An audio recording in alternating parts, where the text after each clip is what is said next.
imagine they'd be able to see who's winning the election every single day up to like the day of the election and be like, this person's already going to win based on everybody's, because they could, if you're able to read that. And then that took me to gambling. Mm-hmm. Imagine if everyone's at a casino and they have Neuralink.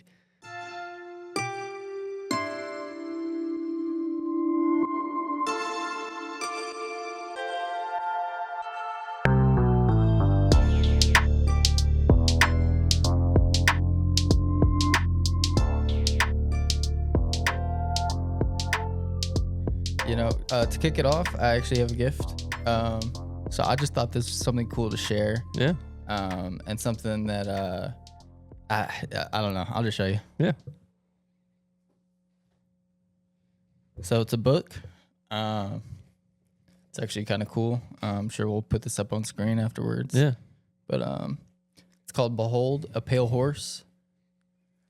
So when we were putting the podcast together, the idea is it's anything and everything. So we're going to talk about a bunch of things, but something that, inevitably a good podcast is conspiracies. Yeah. And this guy right here, the author of this book, William Cooper, is the godfather of all modern conspiracy.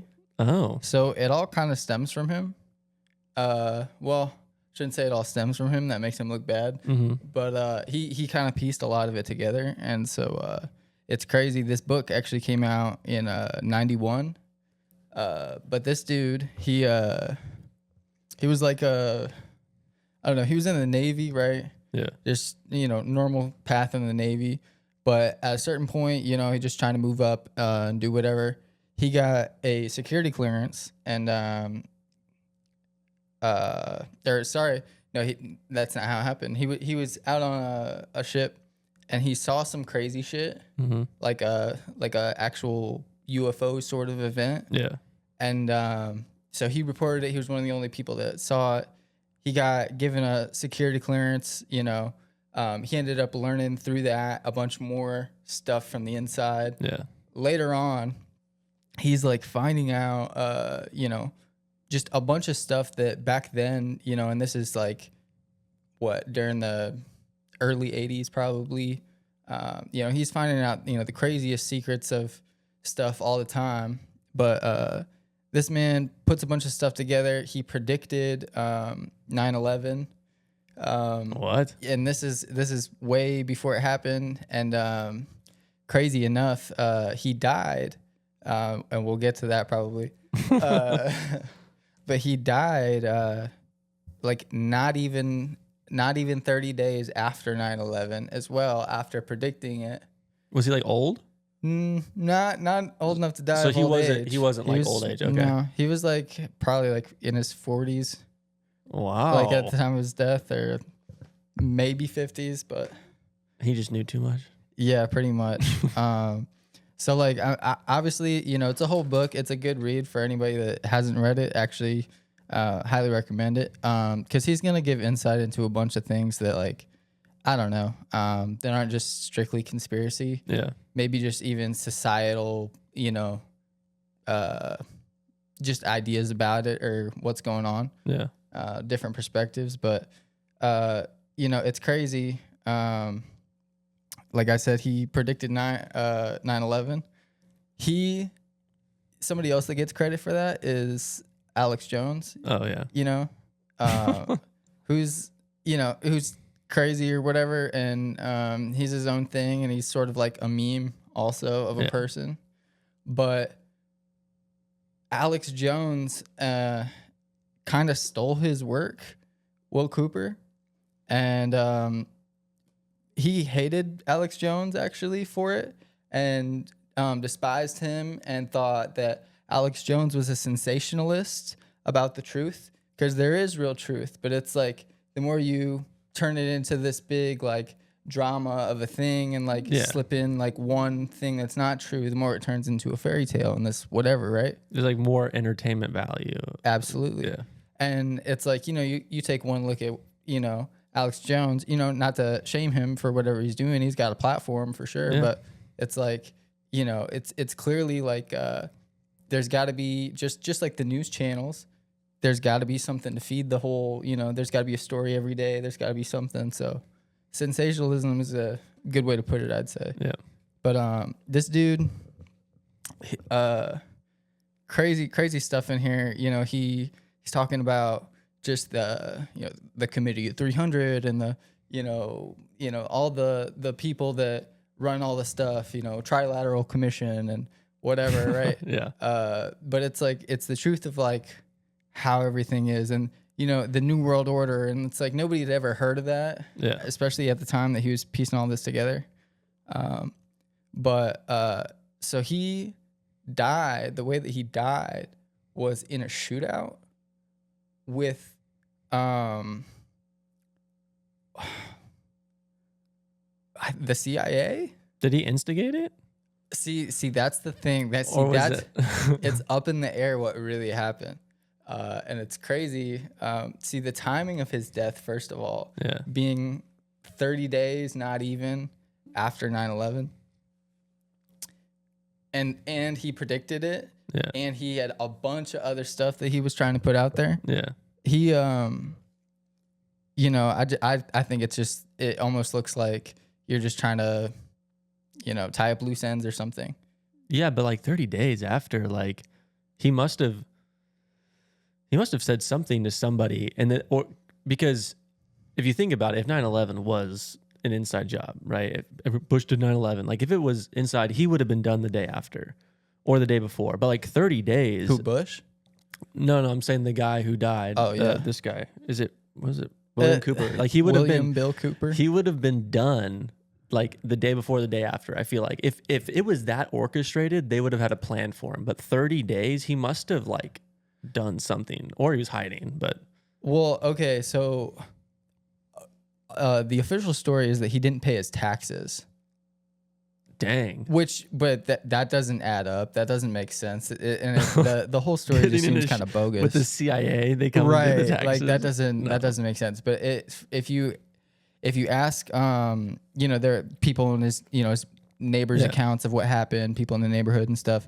Supposedly he lived at the top of a hill, and people, sometimes cars would drive in and they'd be, playing loud music or doing whatever, blah, blah, blah, blah. And it's like, okay, that's a nuisance outside the hill or outside his house or whatever. But it would happen all the time. And then, so one day, there was a car down there, and it was just down there. And I forget all the correct details of the story, but, he was driving home just sort of thinking it was, these kids or whatever that always be down there and are this nuisance or whatever. And he drives past them and goes up to the hill to his house. And then they're just there all day or whatever. And then at a certain point, he comes out because he saw them down there out his window. And he was like, man, they've been out there all day, whatever. And so he goes out there and then when he's like walking halfway down the driveway to go yell at them, basically, to get out of here, he sees the car and is like, realizes this isn't just kids sitting there or whatever. He's like, basically sees these are the feds sitting there undercover. Yeah. And so then he turns around, pretty much goes to his car real quick or whatever. And see, this is where the stories kind of diverge. Yeah. The CIA says that he went to his car, grabbed a gun, and then as he was running to his house, started open fire on them, and they returned fire and shot him pretty much dead at his doorstep. Case closed. Right. Case closed. It's debatable. I'd say, but But that's like a death wish to be like, I'm just gonna go walk down to this car and then be like, oh yeah, I'm just gonna shoot them and they're just gonna leave. Absolutely. Like that, he'd have to be a psychopath to be like, I'm just gonna shoot at federal agents. But that's the picture that they would be trying to paint then, and for somebody that's clearly in all these crazy ideas, Yeah, that's pretty easy because they also probably thought, we could just paint him as a crazy person. Who cares? like we'll just shoot him and just say, oh yeah, he's crazy. He just started shooting at us. Like this is what he believed. And at that time, 9/11 hadn't even, well, back in the 90s when he started talking about all these conspiracies, like they could be like, yeah, look at all this stuff he talked about. He's just a crazy person. Like, and then people just write it off as like, he just started shooting at people. Well, it's actually pretty dope because he used to like give his way, but you know, the internet wasn't going on, but like in the 90s, he would give seminars. Like he would put on these things. It would just be standing room only in some like fucking, I don't know, extra teacher room at some college campus, local, whatever, something, or, and it would be like just a room full of maybe 20 people sitting and listening to him tell them about the craziest conspiracies that now are just normal shit that like you've heard of, you know. But back then nobody had, and so it's crazy that he was putting on seminars and doing all that like way back then. Yeah. And then you know, it only makes it look more like true, everything that he was really getting into. And I don't back everything 100% or whatever. You know, it's a good read. It's a book. At the end of the day, it's just ideas. But, you know, a lot of things that people thought were like fake are like, you know, just kind of common truths nowadays, or like, you know, people are socially, I don't know, just accepting of it. Yeah. So. But I feel like those ideas or the conspiracies, they're not going to change anything that's happening now because it happened so long ago. Like, let's say 9/11 was an inside job. Basically, that's not going to change the course. Like, Trump could come out when he started his presidency and could be like, hey, like, Bush did 9/11 or whatever that conspiracy would be, and say, this is the answer. This is what actually happened. And nothing would change. People would be like, oh, I knew it. Then you go on. Like, I feel like people wouldn't, I'm saying the majority of Americans, like the few, like 30% would be like, this is messed up. We need to do something. The others would be like, I don't have time for this. This is all just fake. Nobody does. Yeah. Like, I mean, nobody has time for it, but also nobody's surprised at the same time. And it's like, I mean, all the things that we were like, you know, just theories and stuff, but it's like they admit to it like 6 years down the line. Well, there's some document that comes out, you know, gets unredacted or something. And it's like, yeah, okay, we're not surprised anymore. Nobody cares now, 60 years later. Surprise, half the people are dead. Like, you know? Literally. But, yeah, dude. Yeah, they're anything goes nowadays, I guess. Yeah, I mean, literally. Nah, but I mean, you know, I mean, just speaking of conspiracy theories and just like Alex Jones and, you know, him doing everything, it's like, it's crazy how normal it is that like, you know, everyday people talk about this stuff and it's not crazy. And it's like, I remember back in the day, like hearing about some of this stuff and like learning about some of this stuff and like, man, you wouldn't even utter any of this stuff. But like now in this TikTok era, everybody's just fucking, you know? Yeah, just say whatever. And it's like people are aware too. Like people know a lot more that's going on, but there's a lot of bullshit out there too. Oh yeah, there's so much false. Yeah, I agree. All right, so something that I wanted to bring up and talk about revolves around AI, and I think the capabilities of what AI can bring, especially in a consumer world. I think a lot of people see AI and they think about the internet, right? Yeah. Internet was a means of communication at first. It was really just a way for people to communicate more effectively. But then eventually it evolved to allow us to consume so much more, so much faster. Yeah. You have video streaming, you have online ordering, you have every video game streaming. Like they went from communication to just like, this is the new world. So I started thinking about AI. It's like, okay, AI is just advancing our understanding of certain issues, right?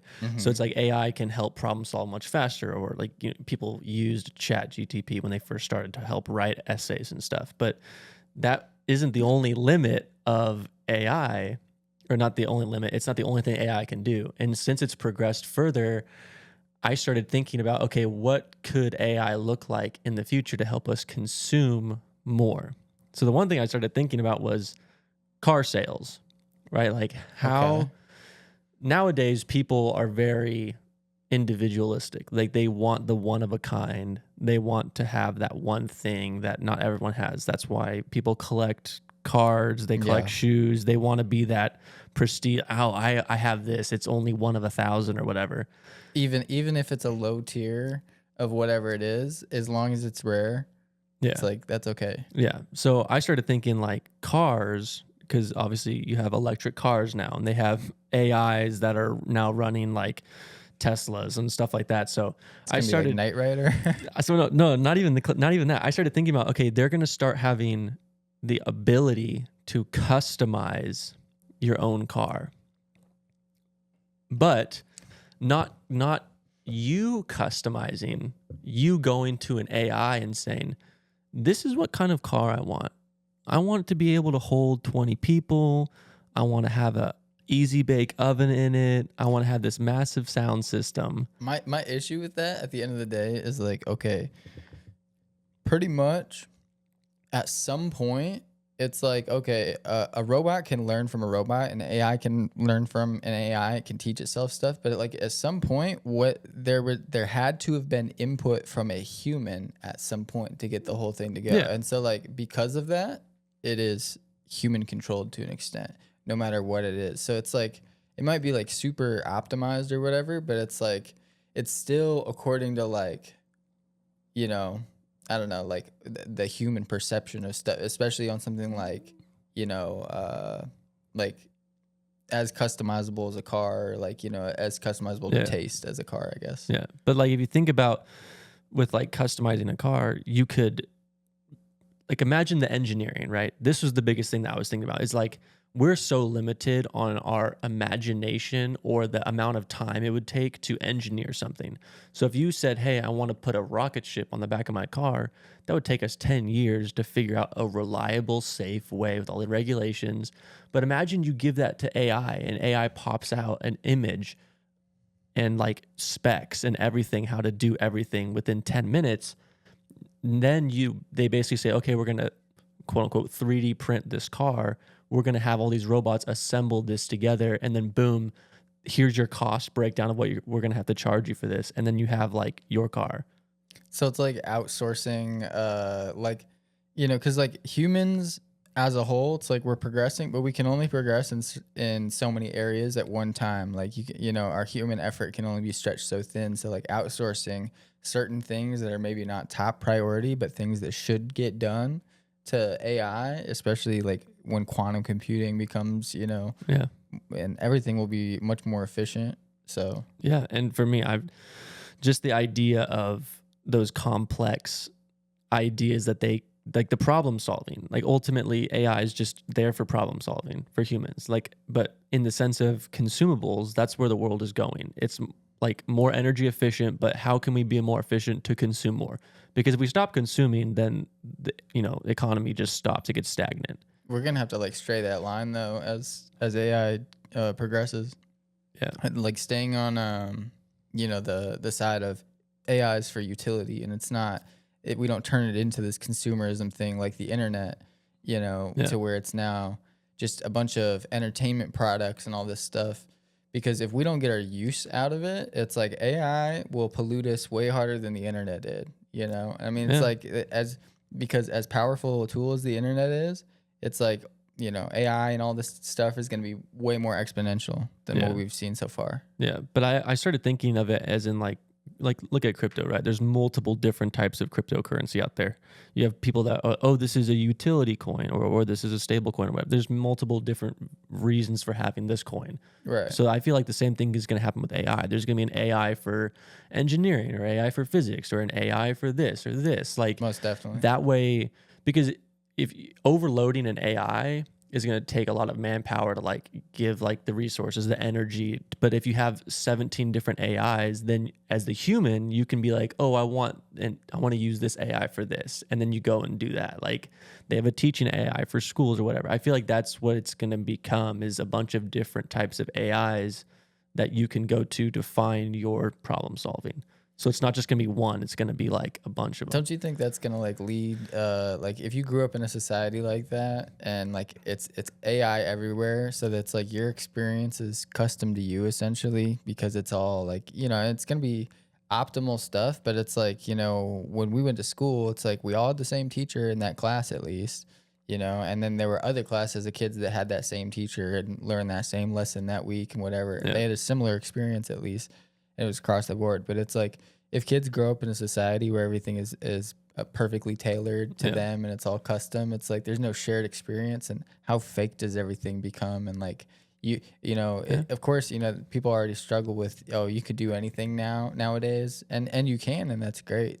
You know, it's awesome, but like, but people will take that to do the dumbest thing every time. You know, it's like somebody's just gonna like make all the cool things look dumb and distract everybody and take all the attention away from important shit, you know, if they're given, you know, freedom to do stuff. But it's like, at the end of the day, that's your right. And we're gonna, you know, we're gonna continue to like increase our technology and our literacy of it. So it's like, it just comes with the territory, I guess. Yeah. I just think it's going to be interesting to see how something that would be useful for us for developing like AI has a bunch of great uses. It's going to be interesting to see how it's going to be used for things that are just going to make the people consumed, like the internet. Like it's just the next thing. It's just a reiteration of the internet, because the internet was created for communication and then it was expanded to help us consume. I feel like AI was created to help us communicate and understand, and then it's just going to get abused. Like, okay, I don't know if did you ever play Cyberpunk? No. Okay, so it's like, I don't know, like, you know, it's in the future. It's a dystopian future sort of idea of what's going on right now, like where corporations own stuff and whatever. But it's like AI is most definitely part of the future, and they sort of depict that in there. There's a limo, what's it called, like Delamain, and it's this AI personality essentially. It's an automated taxi that drives you around. Yeah, and it's this thing. I forgot what my point was about it. No, you're good. But you know, just AI is crazy, I guess. I don't know. I forgot what I was saying. No, yeah, I get it. I mean, it's that was just one of the things I was thinking about, is just like how much it's going to change from what we think it was created for, how it's just going to get bastardized into something totally different.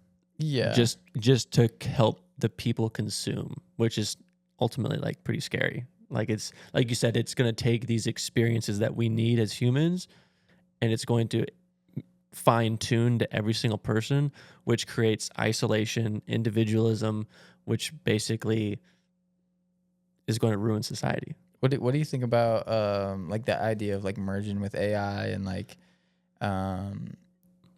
you know, it, like, I know Joe Rogan talked about it, but like, you know, the idea of like sort of having this symbiotic relationship, whether it's like, you know, we start, and they sort of in the Cyberpunk depict that too, where you have like, you know, implants that are like whatever, and it's like you slowly start replacing your body and your functionality, and it's like if you had AI sort of, you know, with Neuralink like connected to you, you know.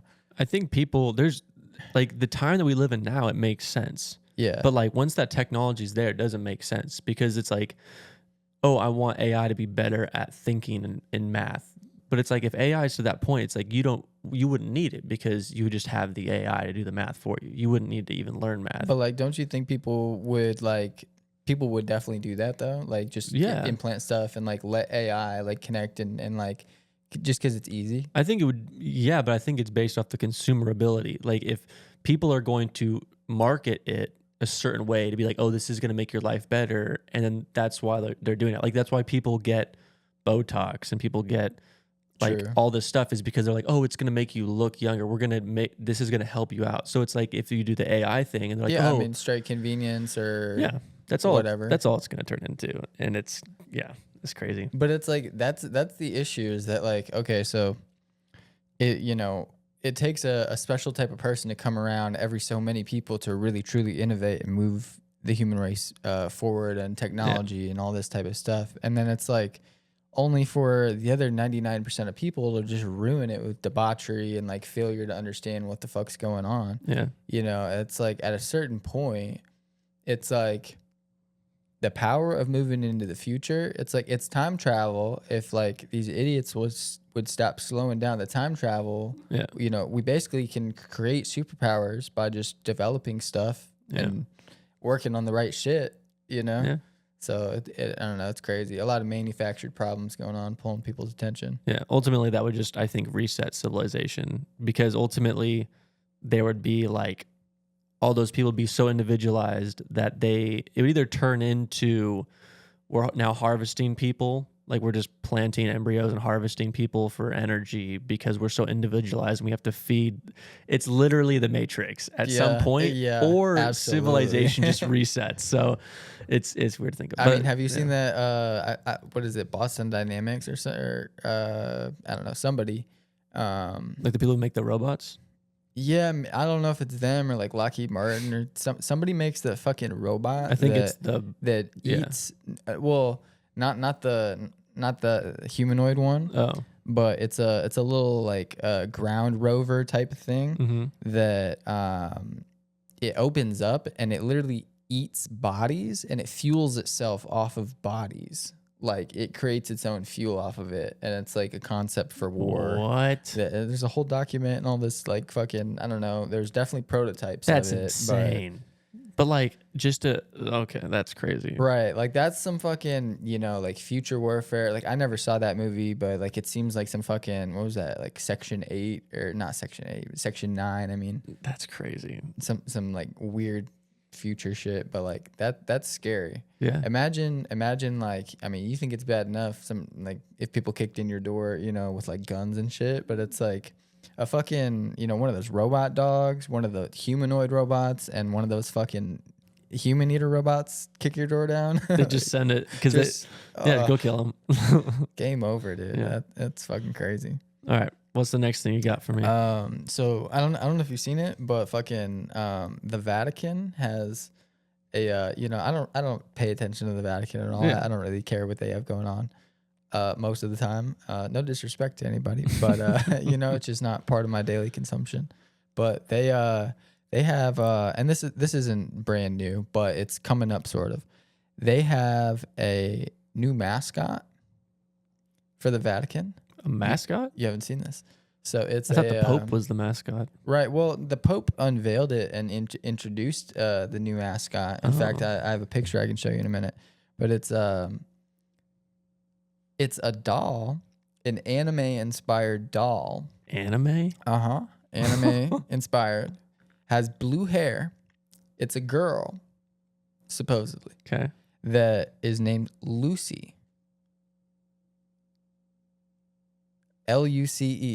Lucy. And so that's it's an interesting choice. And it didn't see, it's not needed. Nobody was asking for this. They're saying it's going to appeal to the children. It's a little bit concerning. Let me show you a picture real quick. Wait, what? It's I have not heard of this. What the heck? It's to go with a festival that's coming up in 2025. It should be, I don't know, the next like 1 or 2 months from the recording of this. But are they trying to create like platforms around this character? I saw like maybe a comic book of it or a couple different things. Like there definitely seems like a series is being made of it. But supposedly, this is all a good thing, and it's just a character named Lucy. Like, you would know somebody named Lucy, but we'll probably have to put this up. But yeah. That's the Pope introducing it. What do you think about that? That's the Pope? Or well, that's not the Pope. Or I see that's representative. That's somebody. That's so weird. That's like ominous. Yeah. Like that doesn't even look. And it's like, they're big with the symbolism over there at the Vatican. That's like Pokemon. So it's like I would think they would know what symbols to avoid to not like project the wrong imagery or like cause concern to something, or for parents to feel safe if they're really trying to appeal to their children or whatever, right? But what would be their gain from that? Like because that at the end of the day, it's just monetary gain is the only thing I could think about. Like if you're trying to create a character, we think of characters as like Pokemon or a video game character, that it's like, okay, we want people to relate so that they buy our product and then they can interact with this character. But it's like, what other reason why they had this? I mean, first of all, man, like not to get super religious, but like, I'm sure you could quote the Bible several times and it's like, don't, what does it say? Like, don't worship false idols and stuff. It's like they're literally going against it so hard. Yeah, by the Ten doing Commandments something is like the first that. commandment. And it's insane, and like, you know, it's pretty disrespectful, I would think. I mean, it's not like I'm Catholic, but like, Yeah. you know, for people that are, I would be upset to say the least. But you know, it just kind of shows you that they're not doing what they're supposed to do. They don't have their pulse on what it should be on, and they're trying to do the wrong things over there. They've already got enough to deal with, all the stories about, like, you know, Oh yeah, priest did this, and yeah, there's a lot. tough. There's a lot of like conspiracies just regarding like the Vatican in general, and it's and the entity. Like one of the biggest, I mean, conspiracies that I've heard about the Vatican is that the mark of the beast is not just a individual person, or the Antichrist isn't just an individual person, it's an entity. And if you look at the Vatican, as they have so much money, they have a giant control of the religious group in the world, like they are, I don't know. It would be, you know, I mean, because there's also stuff about, like, I mean, you know, what is the devil but like a lie and a deceiver, you know? So it's like, you know, you know, or wolf in sheep's clothing, like literally false, you know, prophet, you know, that's what the Antichrist is supposed to be, right? So it's like, yeah, it would make sense. It'd be like a church or something like that or whatever. But, you know, they just don't do themselves any justice at all. It's like their architecture is like, you know, like, oh, I forget what it is. Not like the throne room, but like whatever the main room is or whatever. Yeah. It looks like a snake's head, like, you know, all that. Yeah, type of shit. there's a bunch of stuff, but like It's crazy. at the end of the day, this could just be someone's silly idea. Well, I think they were selling, I think it was like pre-order or something. You could order those dolls. I think they were selling them too. So it's like, it's also, that seems kind of fucked up. Like, Yeah, they got cameras in them. I don't know what, but I mean, that's weird. I've never, and I didn't hear also, about so that. this is the same, you know, church. I'm sure they have like a demonology division at the Vatican, right? You know, it's like that's definitely a thing. Like ways to handle that. Is that what you're saying? Like a study but of so I could be wrong. This is, watch the show. How Yeah, we're little just I having- know, yeah, but you're good. it could be like I'm pretty sure it's like, so if you to become a Catholic priest, you have to like go through the proper channels, and it's all through the Vatican at the end of the day. I see what you're saying. Like Right, your it all ties understanding of back. all this. Yeah. But so it's like, and then when it comes down to it, the Vatican is basically, like, for lack of a better words, is like a Hogwarts to the priest world instead of the wizard world. It's like, you know, like that's where all the priests learn all their stuff. It's like, that's the university that it all comes to. There's sort of a Vatican university, but I'm pretty sure there's like a demonology division of the Vatican that like keeps records of all demonology, is responsible for legal exorcisms through the Vatican and like shit like that still goes on today and all that type of shit. So it's like, for them to like on paper have acknowledgement, just like the US government has acknowledgement of like aliens and stuff on paper that you can just, you know, it's all facts now or whatever. Yeah. The Vatican has like that type of spiritual stuff on there, and then they're gonna have a doll like that they're just gonna give to everybody. Crazy. Yeah, like, like we saw that Annabelle movie. Like, fuck that. It's also weird because like I haven't even heard of this. It's named Lucy, dude. It's like the amount of people that haven't heard of it. Like that's so weird that like, yeah, man, that's crazy. Who knows? And that flew under everybody's radar. Yeah. Like nobody. It's like, why isn't that being talked about? Because I've never heard of that. But it's like, also like, if you did hear about that, it's like, it's a type of thing that's like, you know, if you told somebody that, they'd be like, yeah, get out of here. Yeah. You know, they're not gonna retain that type of thing. Yeah. So I get it, but it's just, I don't know. That one didn't sit right with me. Yeah, dude, that's ominous. Yeah, I think for sure. it's a good word. So Definitely ominous. This other thing I was thinking about, not necessarily, I mean, I guess it relates to AI, but it's I'm not trying to like just talk about Elon's like, you know, inventions. Lots to harp on. But Neuralink, right? Yeah, I started crazy. like seriously thinking about like what because we always used to talk when we were growing up. Oh, they're going to put microchips in us. They're going to be able to control us. Like all that, like that was a huge conspiracy, right? You guys used to talk about that? Well, no, that was a thing like that was talked about. Like when I was growing up, everyone was like, oh, they're going to start trying to put microchips in people. But it was in the sense of like brain control. It wasn't in the sense of like what Elon's doing, right? Mm-hmm. So I started thinking about what like Neuralink is, and obviously Elon talks about it, but the whole idea of trying to help your cells reprogram and heal itself, like communicate to your cells to heal itself, right? Like they're talking about like regrowing, like hacking your body and stuff. Yeah.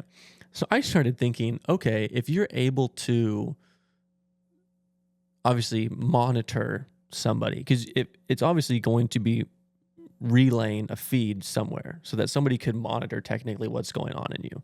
Oh yeah. So if that's the case, and you can like if you get a CT, I think it's CT scan or whatever, brain scan, you know, people have done studies where it's like, okay, I want to address this area. Like if someone's like, I want to stop drinking, then they go get their head scanned, and then whenever they think about drinking, they see the part of their brain that lights up, and that's the part that says, oh, this person wants to drink or whatever. Imagine they use Neuralink to find out who you want to vote for.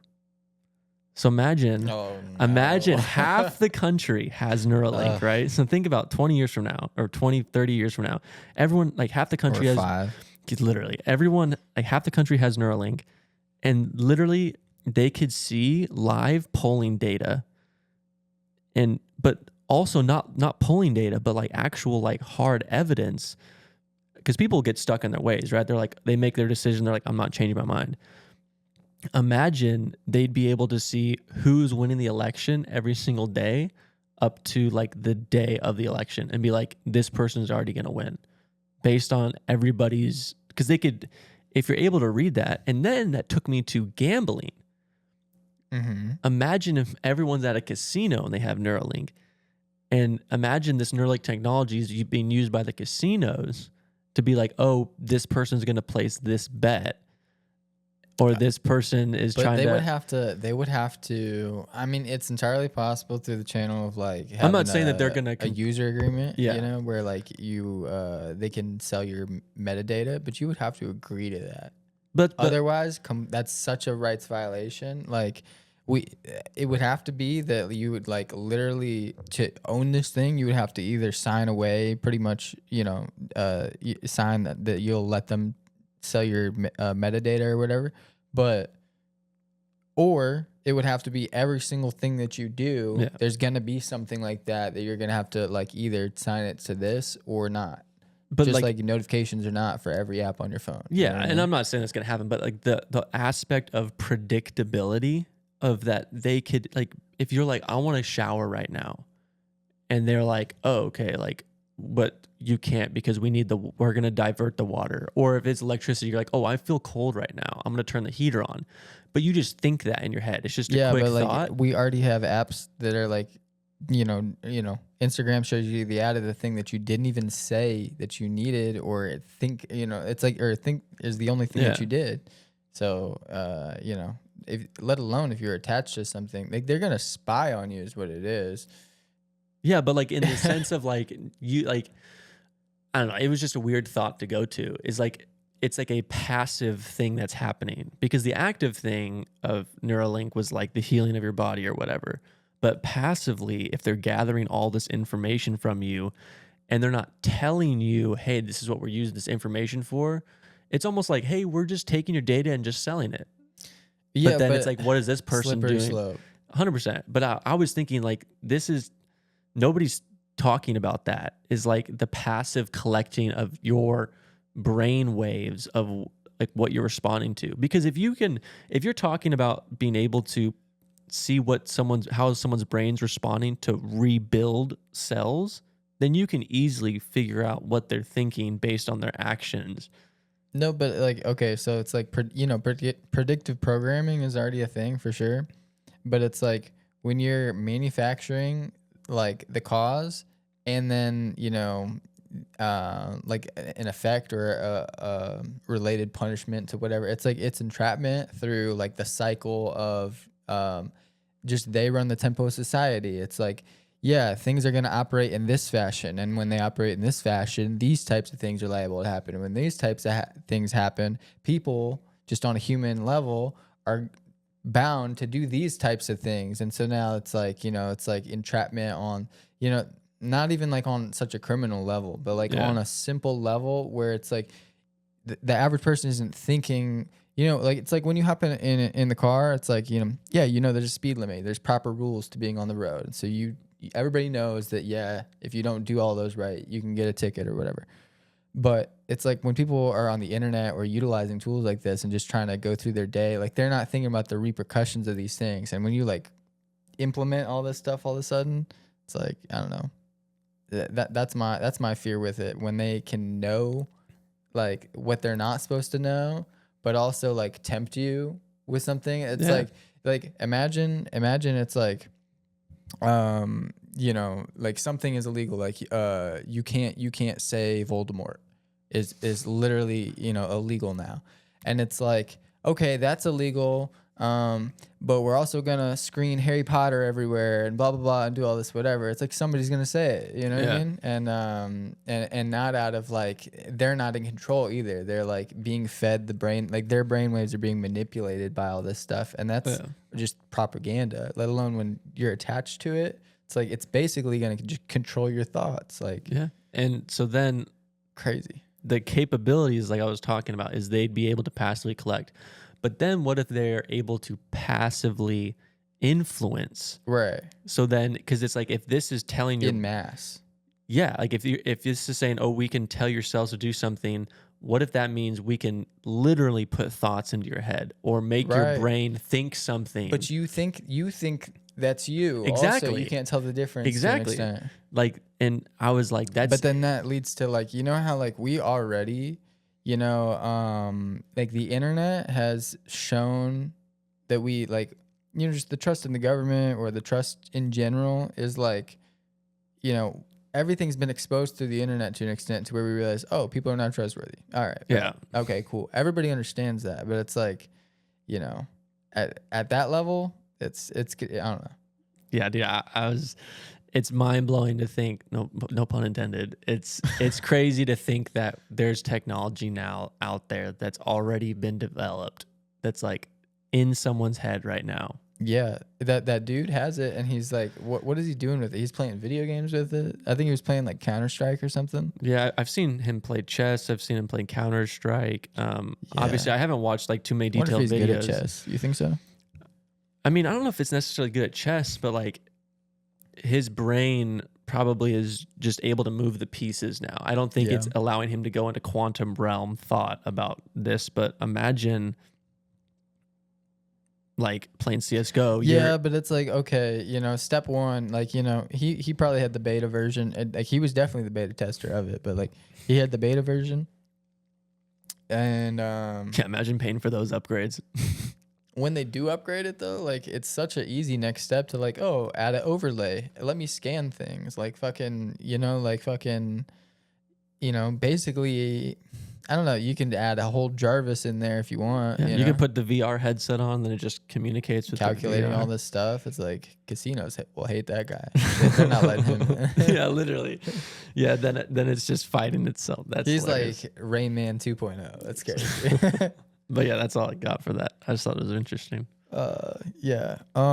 So I guess the next thing that I want to talk about, so fucking all right. So Trump is gonna be in office in like, 18 or 17 days, basically. 17, something like that. So I mean, that's gonna be like that. It's crazy. But one of the big things that I'm excited about is so it seems like obviously the tide is sort of changing, obviously, like I think everybody's sort of feeling that a little bit, but definitely our leadership is changing. We've got a whole new branch of the government come in with that Doge thing. Well, it's an advisory role. It's not like they're adding, hypothetically it is, because it's an advisory role. Well, I'm just saying like well, whether or not it's an official branch or not, I mean, I think they're also sort of trying to, and that's actually sort of my point, is they're gonna I think they were talking about dissolving some of the branches that do exist and, Yeah. and minimizing, and that's what Doge is sort of for. Yeah. Is, you know, because the efficiency, like we're spread too thin, we're spending money on the wrong places. We have whole departments that do bad jobs that we don't need to be doing. Yeah. And so, you know, one of the ones that people complain about, and you know, is like the ATF, and Super overreach. it is crazy. You know, people kind of now understand like how bad it was, but they were just making stuff up, you know, trying to enforce it, doing all this whatever, and they don't have that right. You know, it's like a substitute teacher power tripping, you know, and then teacher comes back and finds out, you know, what actually happened is, you know, would be pissed off because that's not how you're supposed to do anything, and Yeah. they don't have the power. But the thing that I'm excited about is with all this change, like a lot of work has been done. Braces are back, so that's really cool. But they're starting to like chip away at the NFA, and so I'm pretty sure like the next 6 months, like I mean, could take the whole year, but I'd be surprised if it takes that long. That you know, these at least these $200 tax stamps on things like SBR and you know, suppressors and all this stuff, that should be going away. And it's crazy that they were even getting away with that, but insane. Yeah, you I know? think it was just a little bit of them trying to control, to see how much they could control. But they kept getting away with it because Republicans were like, okay, I can see why you're making this point. And it started small.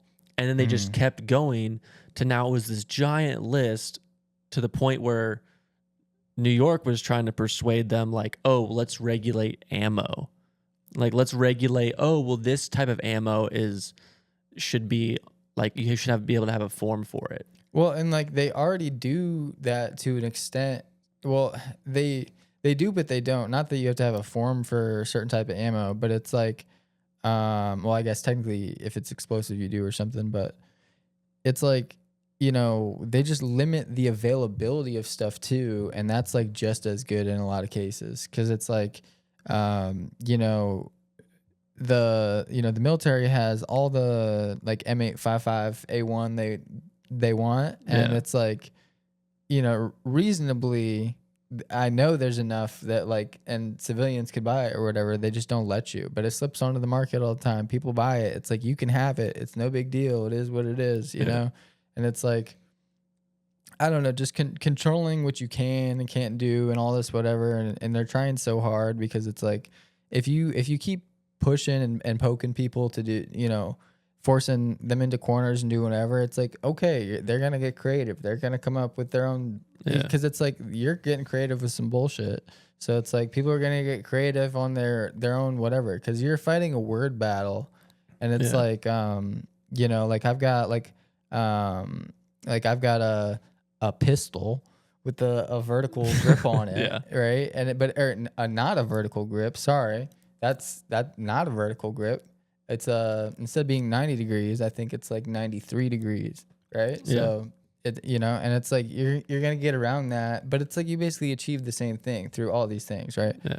But what's cool about it is they like, them doing all that bullshit kind of made people get really creative in the space of like coming up with different things and whatever. Then now a bunch of people are like making things and doing whatever. And now that the, you know, their grip on stuff is starting to slip and whatever, it's like, we're starting to get things like force reset triggers and like whatever. And it's just like, and that's fully legal. And like, it's going through the courts, and they're like, yep, you can have that. And it's like, whatever. And it's like, we're slowly getting to this space where it's like, okay, look, everybody can have everything if they do it correctly, if they go through the proper channels, if whatever, and then, you know, and they can keep it if they are responsible enough to, you know, not get in trouble and whatever.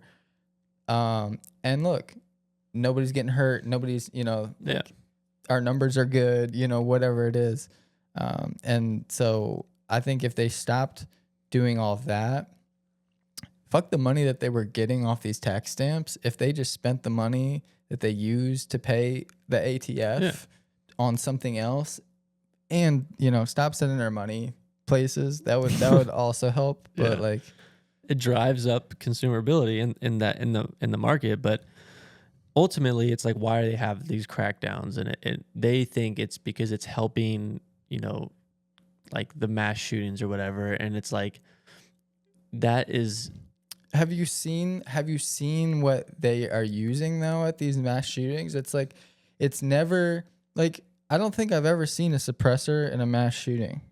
yeah, it's not like somebody's rolling full tactical kit into a shooting. Like they're using these old guns, or they're using stuff that it's like, it has nothing to do with the ATFs. Like no one's walking in fully automatic. Like no, or not that I've heard of in recent time. I don't think so. And it's always some basic ass shit. Like they're always trying to go like the AR-15. It's like, that idiot would have used whatever fucking gun they could get. Literally. It literally, like, yeah, that happened to be one, but like, look at that thing. That's some super basic thing that somebody else, one of their relatives or something, had and didn't really shoot. And it's really a low end thing that's probably not sighted in. And you always look at these things and they're garbage. Yeah. I think the ultimate reason why they did it is because they don't want competition, because there's so many guns in the United States. They don't want any competition against the United States Army. Because ultimately, if they want to have to crack down on the citizens, like I always tell people this, like imagine who's signing up for the job to go door to door. If they're like, we're going to go take every single gun from everybody. Fuck that. Who's signing up for the job to go knock on doors? Because okay, I'm probably going to have to go to 20 houses today. No, the odds are not good though. And and then how many people are going to shoot because they're not going to give up their guns? And it's like that person knows that they could die every single day. Like no one's. So I think that's why they crack down. I mean, but you've seen those standoff. Like sometimes there's like, I've seen videos of like 2 13-year-olds inside a house have a standoff with the cops or something like that. And it's like they're outside. They're standing outside that house for like 4 hours or something, just for that one house with these 2 13-year-olds or something. Yeah.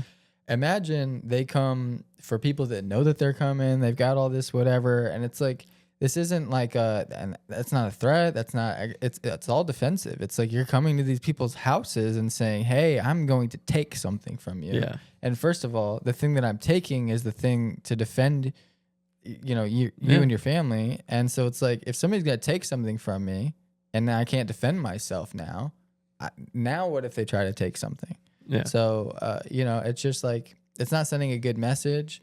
Even for the people that are like, trying to do everything right, it's like, you're making those people feel like they have to watch their backs about all this stuff, and like, that's what was going on for a while. It's like, oh, the ATF says this. Oh, okay, well, even though now that we can have a brace, I'm still just staying away from them just because they could go back on that and whatever. Yeah.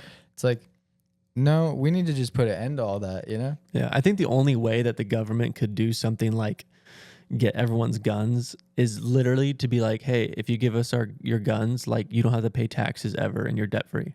Like they'd have to do something so absurd what in the communist is that? That's crazy. But I'm just saying, like they because if you think about the gun buyback thing, they're like, okay, each gun you bring, we give you a $50 gift card to go get groceries. Insane. And it's like people are bringing in shit that's like crazy. Yeah, like super nice stuff. Yeah. And then they're just destroying all of it. But it's like or sending it to Ukraine. There's millions of guns in the United States that it's like if they actually wanted to do something, they'd have to come up with some plan that's just so out there to even try to make it work. Most people, over 80% probably of people that have guns, aren't going to give it up.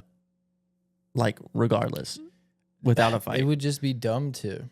It's like, there's a reason why we have like, because the thing is like, and this is our thing with Russia too, is like, okay, imagine Russia and America agree to disarm like our nuclear warheads, right? Like, oh, we're going to get rid of it. It's like, okay, we do that.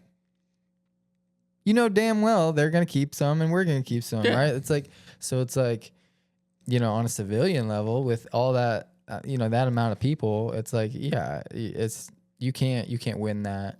And they don't have the numbers and the money to fund those people that are going to door to door to do that. Yeah, and I think they need robots or something. Yeah, and I think the other reason they're doing it is so that human eating ones. I think the other reason that they're trying to control is so that militias don't start forming.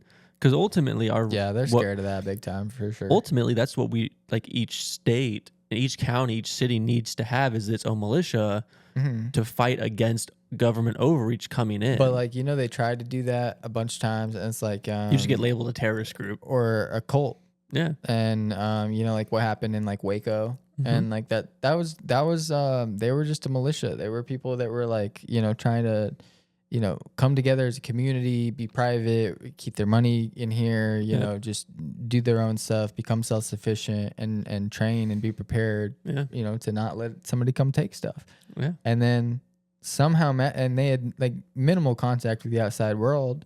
And yet somehow the outside world finds out about them and comes right to their doorstep and goes, "Hey, we don't like that shit you're doing over there in private. Yep. It's too American." Like, you know what I mean? And so it's like that is the type of shit we should be doing. Yeah, because I think ultimately it makes your community feel safer. It gives people that have the ability to train and to shoot, it gives them something to look forward to in the sense of, I'm doing this for a good cause. But like the government is scared because they're like, oh, well, they'll just use the excuse, oh, it's a terrorist group. It's like, but the people that are in that group are the ones who would fight terrorists in a heartbeat. But it's like, okay, people feel safe because of things like neighborhood watch, but like go to, you know, go to a neighborhood that has neighborhood watch and then watch something bad happen. Yeah. What good is neighborhood watch? They're not going to help out. They're not going to do anything, blah, blah, blah. Yeah. But it's like, you know, people that are actually prepared to do stuff and, you know, train and understand that like, hey, you know, people die, people can be savage, people can be evil. It's like not going to be perfect just because you want it to be perfect. Yeah.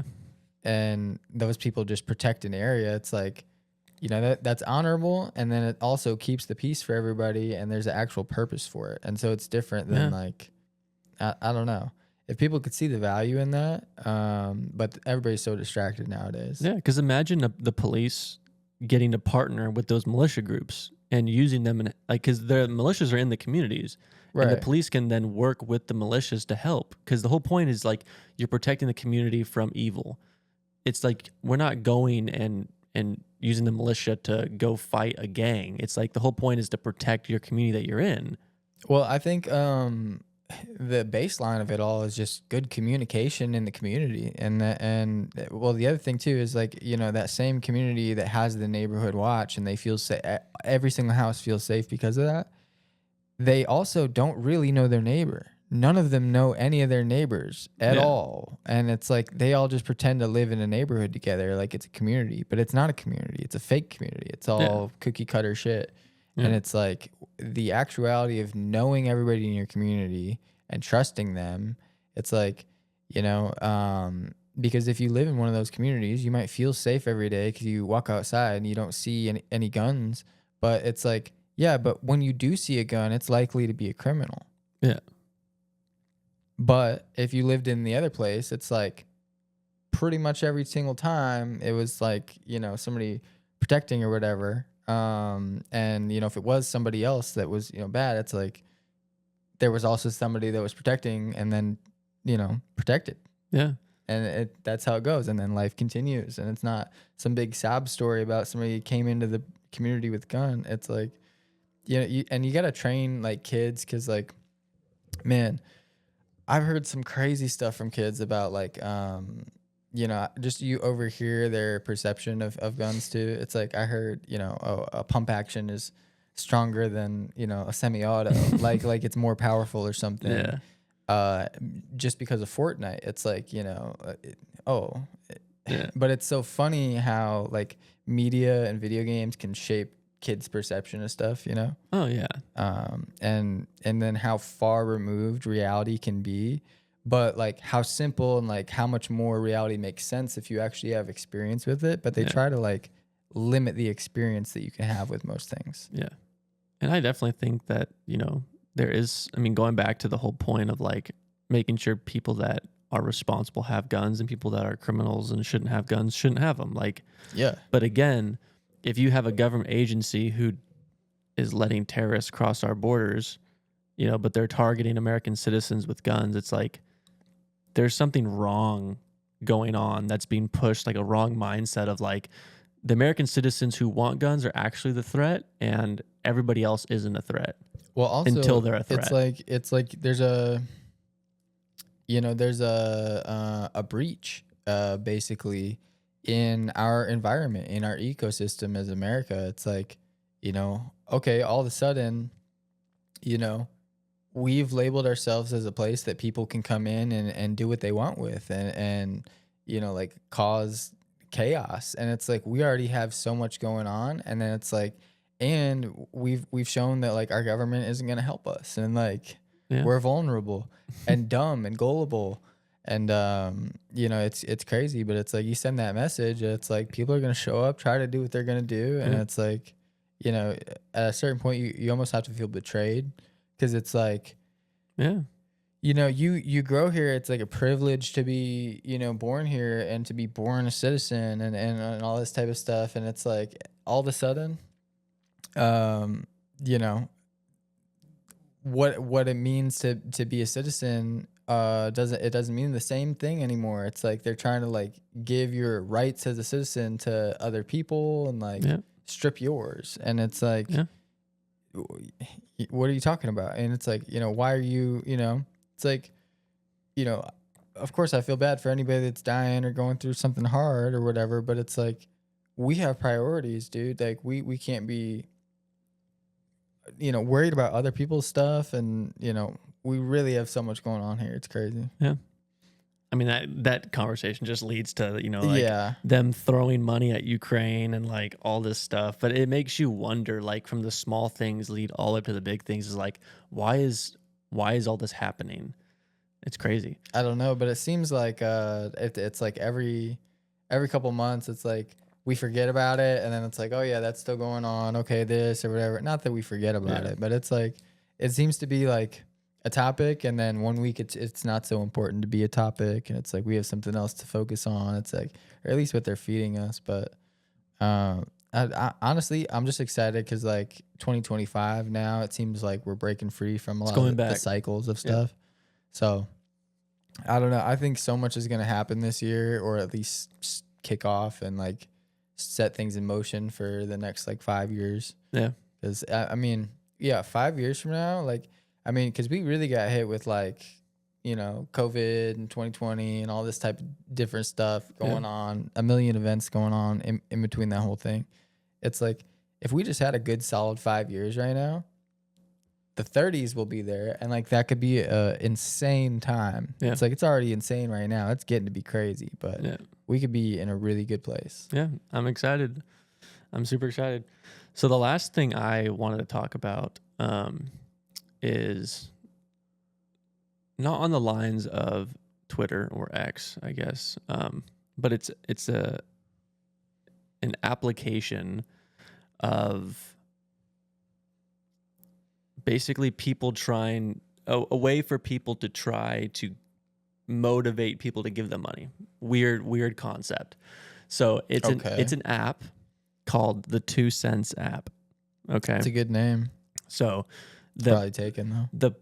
Maybe the point of the application would kind of be like Twitter, where you would have like basically look at Twitter of like what you're able to do. It'd kind of be something like that, just like a regular social media app, but it gives you the ability to reward somebody for their post or their content with money. Now, the difference between that and like streaming is you can donate on streaming or whatever. Right. But the idea of the 2 Cents app is you're only able to give a certain amount of money to people. So you can't bombard somebody with like, $400 and be like, oh, I'm the top dono.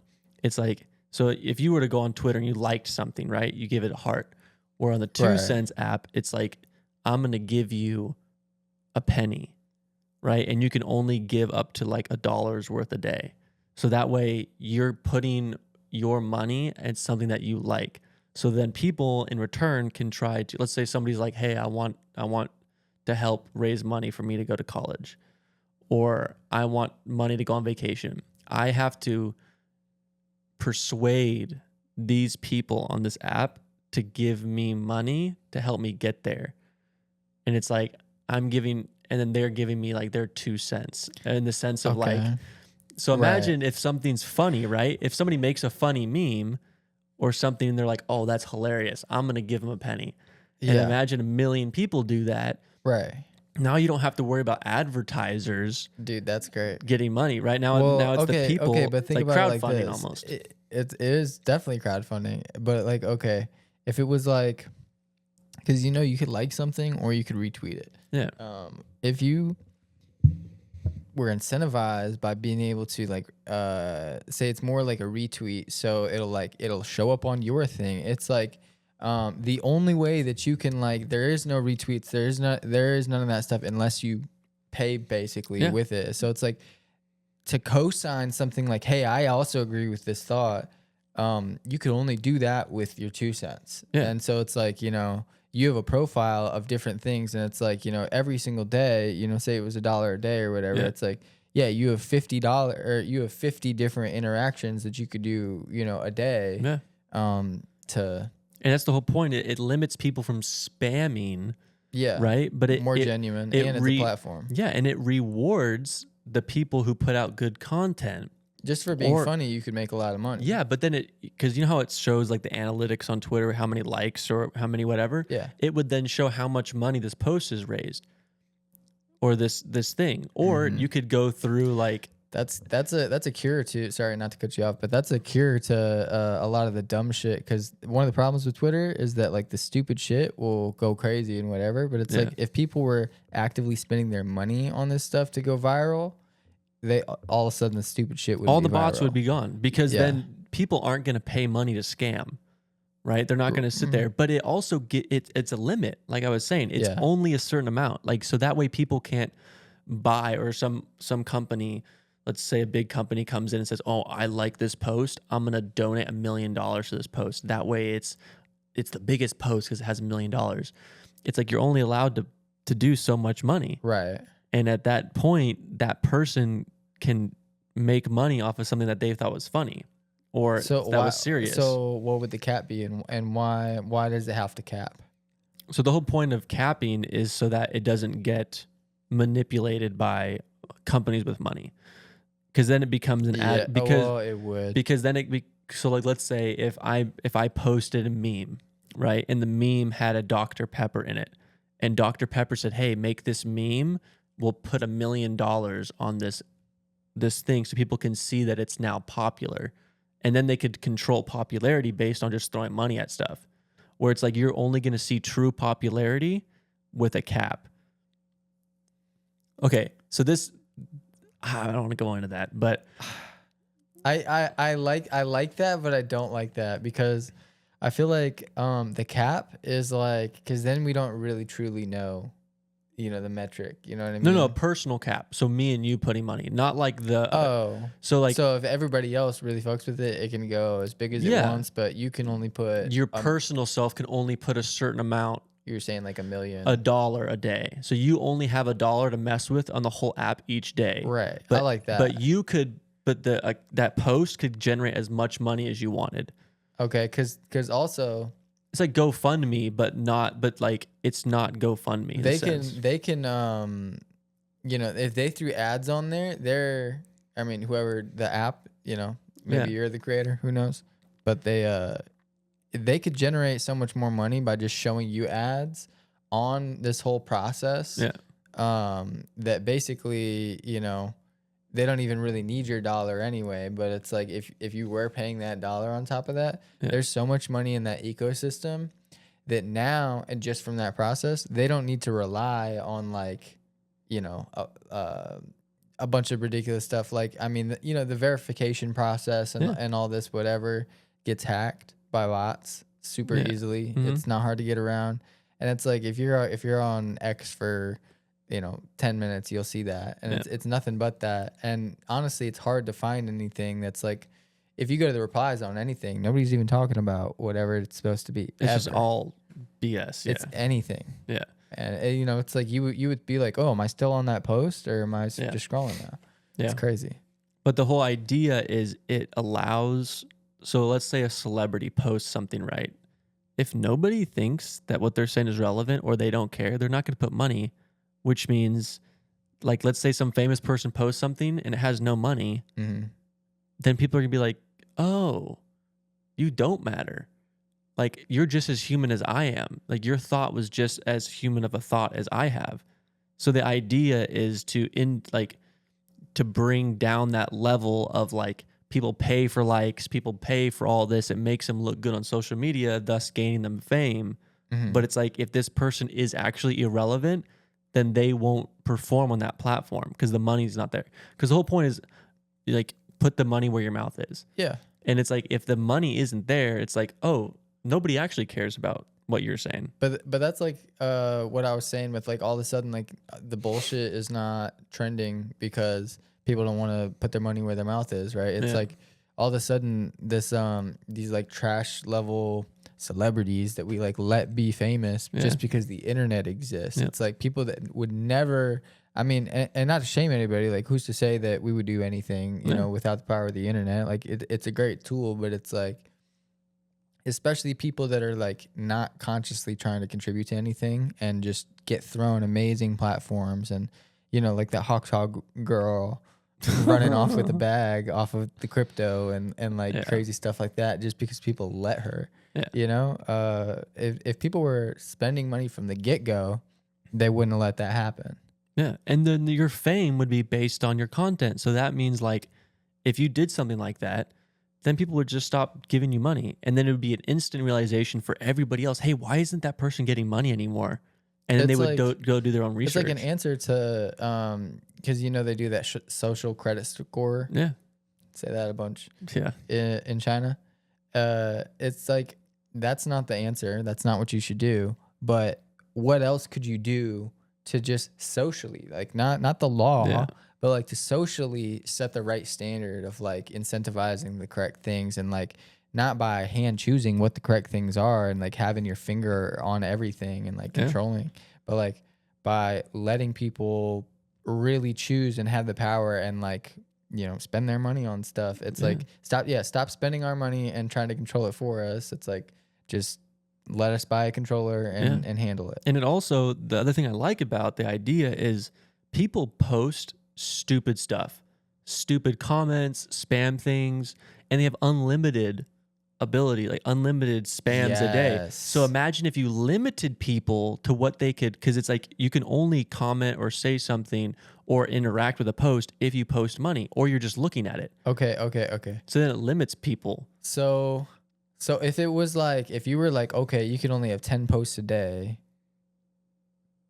every single one of those posts would be long as shit. People would be posting paragraphs and all this shit. Nobody wants to fucking read that. It would suck. Like, that's not the thing. So it's like, you almost have to go, like, you can say this is how many characters you can type in a day. Yeah, it challenges you to get your point across. Right.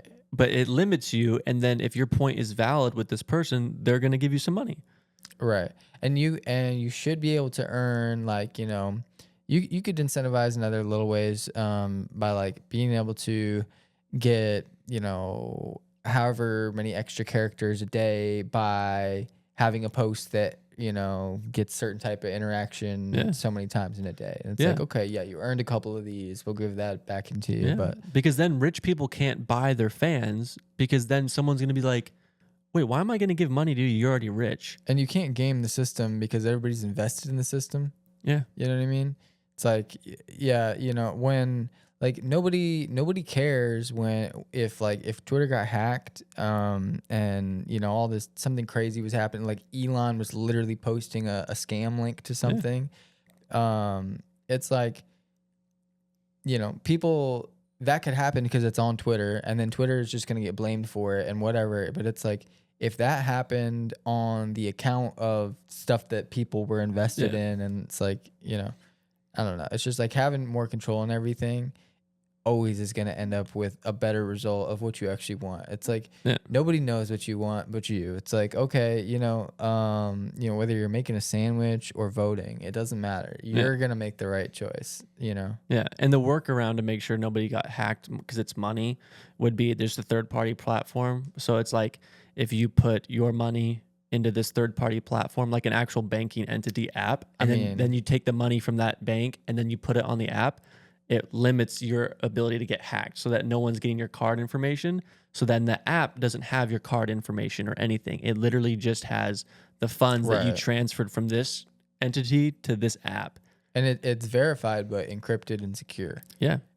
So that just makes sense for like whatever direction the money system is moving, and we're probably about to reformat and just move to digital currency, and it'll probably mirror, Bitcoin or something. Yeah. But if it was just some system like that, and like Elon, if you're listening, like the structure of X could easily be exactly what you were saying, where it's like incentivized with money. People putting it in there, it could be Dogecoin, for all I know. Who cares? Whatever system is going to work. Like I would get an X phone just to get off of Apple, because I'm not a fan of Apple. I don't like what they're doing. I don't think anything is like, they're not making a device that's compelling to me in this like era, I guess. It's not doing anything that I want it to do. Yeah. But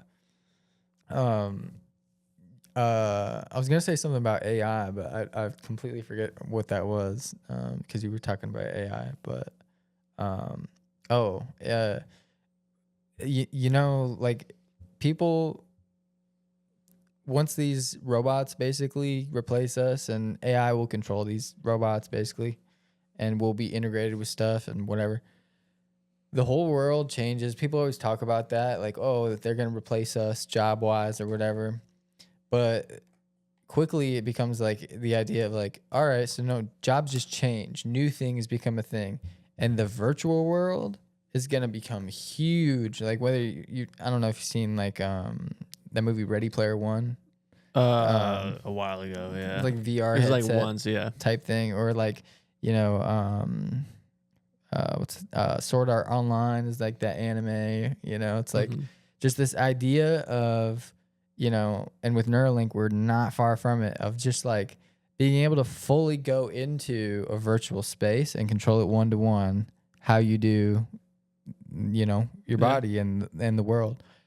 Once that happens, and already a little bit before, just because we can kind of do that with VR, people are going to be showing up to work as so-and-so in this virtual space, doing this weird thing that's like super one-off and whatever. And the endless creativity of all that type of stuff is like, okay, you might not just be showing up for work doing this virtual job and it's this one thing that you go do every single day. It's like you probably have like 12 of those in a day, and they're all random different things that are blah blah blah whatever. And it's like people won't actually know, like people that you don't know who you're talking to in real life. You're talking to random people, but that'll be normal. You'll just like trust these random people, and it's like, oh, that's somebody in this virtual thing. I don't even know what they look like. I don't know how they're whatever. You're so trusting of that, but you're like, oh, but I met them doing this at this stupid virtual fucking thing. But that just becomes so normal and so normal that like that's the part they left out about the Matrix, is that like while Neo's doing all his shit and like waking up and like getting outside of that shit, everybody else that's in their pod, they weren't dreaming about being in an office and being like boring and doing whatever. They're off living like some crazy shit. Yeah. It's only because he was supposed to be doing something that he had to be born probably in that movie. But the concerning thing about having a dual reality is that the amount of trolling and debauchery that would go on, because people get away with it. People would realize I could do whatever I want here because anything's legal. God complex. Because it doesn't matter. So they could, I could just see it being the ultimate evil coming out of every single person would be on full display, because it's like the purge. It's like, okay, you have one day to do whatever you want, but imagine if somebody gave you a real life, you could be a dictator. Okay, you could be anything. But give them that opportunity to live in that space and do whatever they want to do, but also put them on like permanent life support where they can live forever. And it's like eventually you will have done everything virtually, and it's basically like time traveling through all of whatever. Somebody else was talking about this recently. I forget who it was. Probably Duncan Trussell, I think. But like fucking, how crazy is that to to literally be able to, like, what if you could go into a simulation and live history, like, built up, by AI that's Yeah. all giving you this virtual reality to live in. And it's like you can live history up until now, or even maybe into the future, or whoever knows, from every different perspective and all of that. Like, that's crazy. Yeah. Who wouldn't be distracted by that? Like, you know what I mean? That's Yeah. such a powerful distraction. Yeah. But 'Cause people are nosy. But then would people want to come back to the real world? Because then that would be like the They biggest. wouldn't. Yeah, they wouldn't. But they would Oh, that's rough, dude. that'd be so disturbing. It's like, That's like the ultimate cult mentality. Is like, as cults like Scientology is like, oh, don't go back, like disassociate from everybody. Like, Oh, you're yeah. here now. So it'd be like that. It'd be Weird. like, oh, I'm not coming back. Like, I'm just gonna live here in this world. And it's like, that would be toxic almost. Like, people would just, I don't know. The brain's weird. But it's like so people would separate, and it's like we're already in so many different subgroups as it is. But it's like if people had the space to go and make shit up and do whatever they want, they'll like, we'll diverge so far that like we're not even communicating with that other group of humans anymore. You know what I mean? And it's like, it's crazy. Like, when the space is so big, it just, like, idea wise too, which it already is, but like when the ideas can become actuality and you can just go in that direction, like, that space between people will get so big that it's like we don't even know what they have going on over there anymore. Like, we don't hear news about that because we're just tuned in over here. We just do things like that. But I think that space will also let people die down on trying to be so crazy with everything, because I think people are just like, oh, we can do stuff, and then they're just like, okay, we're gonna do stuff, and then nobody's really giving it too much thought. But like, if nobody was looking at them, they wouldn't really be doing so much. So it's like, once we move into the future and like anybody can do everything, it's like once everybody's preoccupied doing stuff, I think everybody else is gonna chill out a little bit. You know what I mean? Yeah. Especially because they're gonna be super controllable. But yeah, I think it would be, what's the word? Dopamine addiction would be a thing, because you would drain. That's life. Yeah, I mean, but like, if you gave yourself that rush to do all this stuff and everything's simulated in your head, and then you come out of that world and you go back to the real world, your dopamine won't be able to keep up.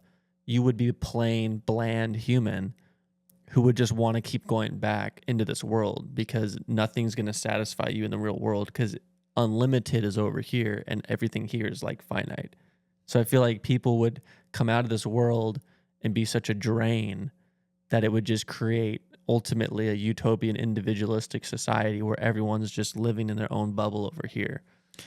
Yeah, but like, is simulation as good as reality? That's really the ultimate question then, I guess, because it's like everybody will be creating their own perfect world and just living in it, and it'll be just as real for them or whatever. And then we're in the Matrix. But like, is that enjoyable? Because I feel like for you to really exist, like, you could, unless you're literally hooked up to a tube and being fed, like, like how. At that point, like, how do you reproduce? Like, how do two people reproduce if they're already just in a thing? Like, it would have to be automated. Yeah.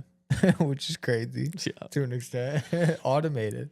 Yeah. But also, I mean, I just don't really see it happening, because it's like you would have to enter the real world at some point to like, there's no way you can fully just be in there from the time you're born to the time you die in simulation. Like, so the fact that like reality does exist, I feel like there's always going to be some sort of importance to it. Like, you're going to need to care about something in the real world. Yeah. Yeah, it's true. I don't know. I could be wrong about that, but I think Wall-E times are coming up pretty soon, and that movie's disturbing if you think about it. Yeah, like, everyone's just a couch potato, just sitting there, and a robot and a saves the world. robot that we made a long time ago is picking up for us still. Yeah, it's crazy. Like, yeah, but people are lazy, and innovation. We definitely can't let things get like that to where like people are just, the consumerism. Yeah. But it gets out of hand quick, and you know, America knows that better than anybody, I feel like. Yeah. But we just can't let it get like that. Once these robots are around doing stuff for us, we got to check ourselves, because I don't know. Yeah. It's gonna be bad, dude. Imagine having in like a robot security guard, and it's just like, you know, he's on alert, scanning everything, making sure everything's good. Like, Yep. you know, you've got your Neuralink hooked into you, and you can just talk to him without actually saying anything. That's crazy. You wouldn't have to. Yeah, you wouldn't have to worry about anything. Mm-mm. That's. I just mean, too well, weird. except another person with a robot bodyguard, like, because then it's on, but it's robot wars. So Yeah. it's like Wrath of Drone Taco or words. something. Yeah. It's literally what we're doing now.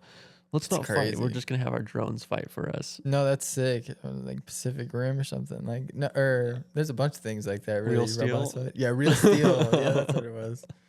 Oh shit. Dang, that'd be a weird world to live in, dude. Yeah, I mean, it's cool. You know, there's a lot of weird, cool worlds that we're not too far off from, and like, you know, a bunch of stuff. Like we were promised flying cars by now, and like all sorts of shit.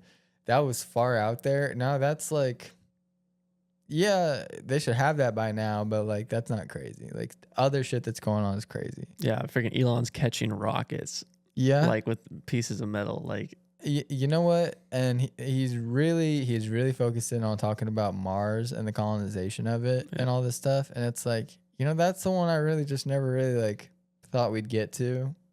Yeah. But it's like, it seems like he's kind of like, no, like in 5 years, I'll be making advancements on it pretty quick. Yeah.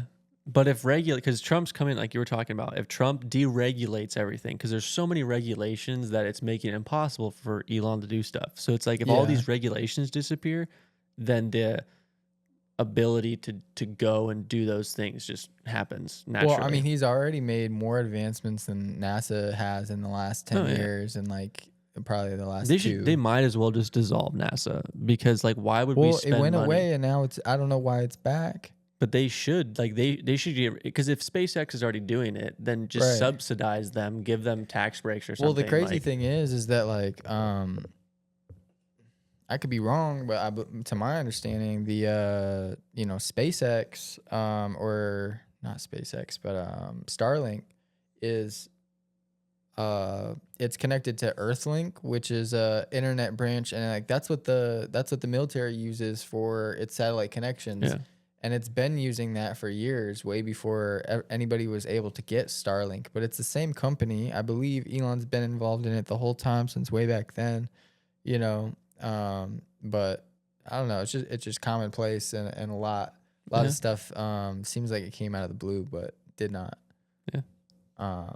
But yeah, I mean, catching rockets is crazy. Landing them.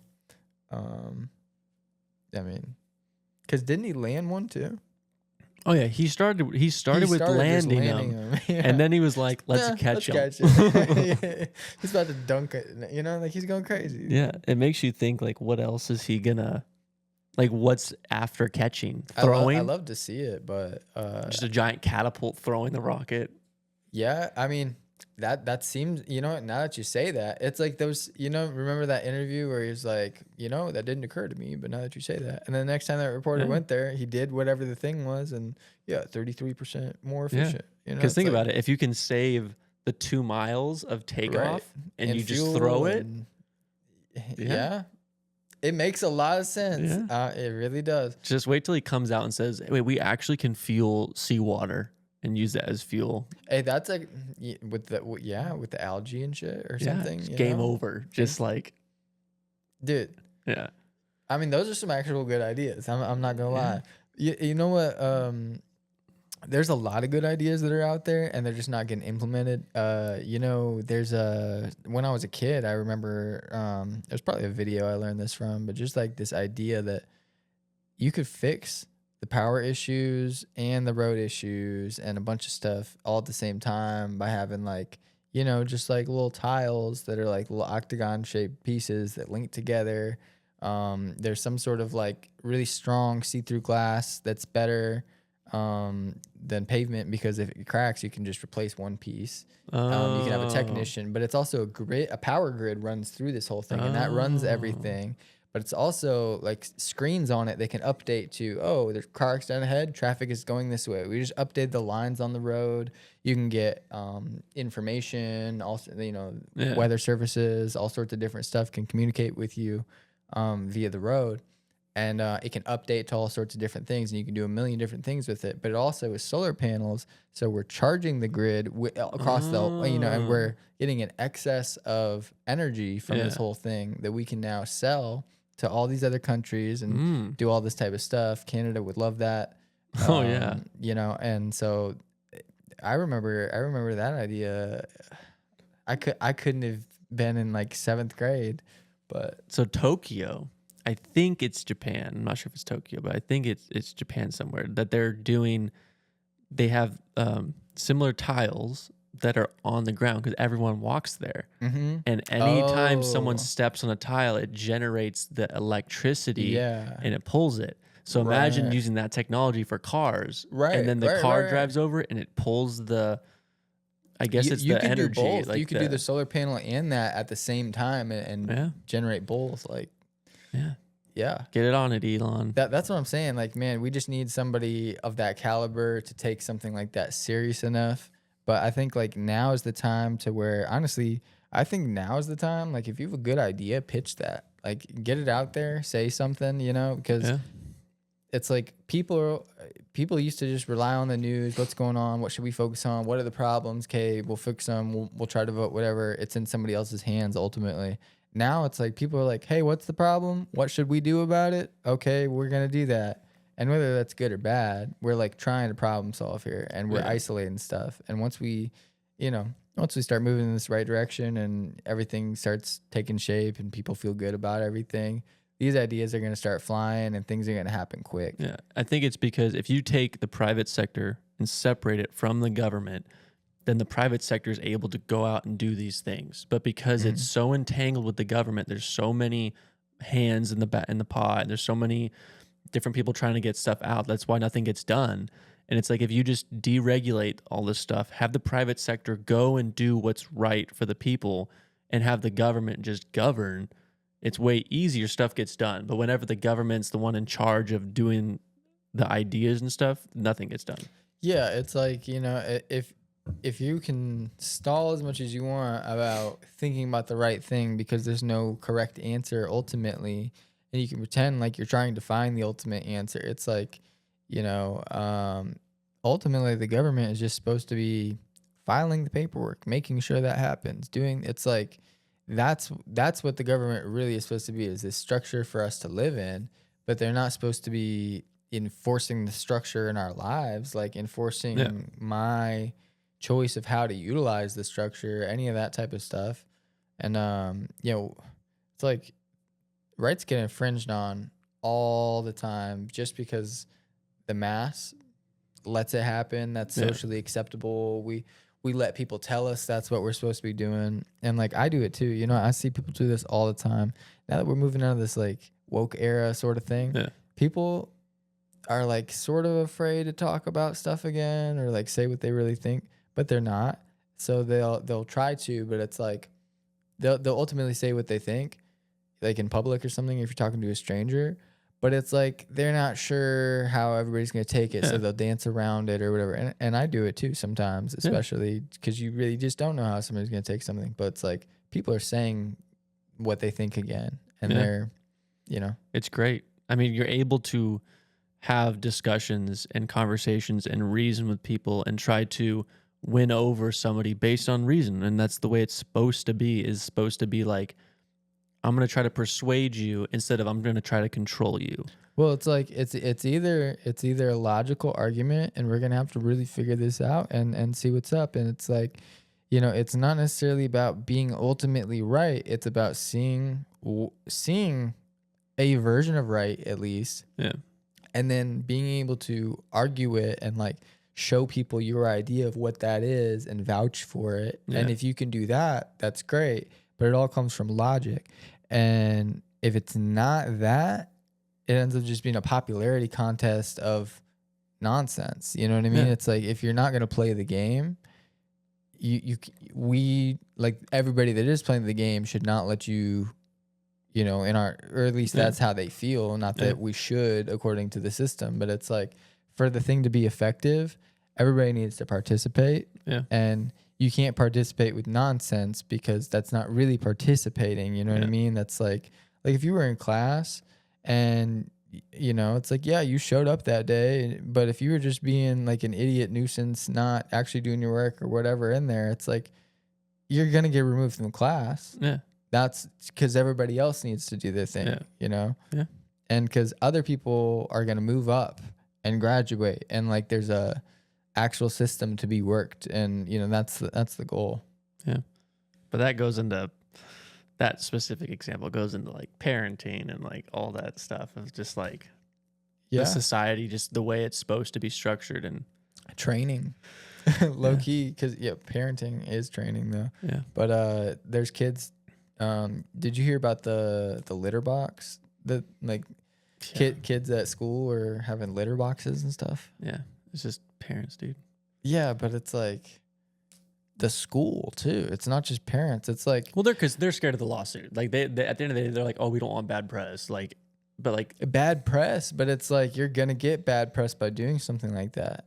No, but because of the whole woke thing that we just came out of, they're still stuck on, oh, well, we have to do this or else we're gonna get in trouble.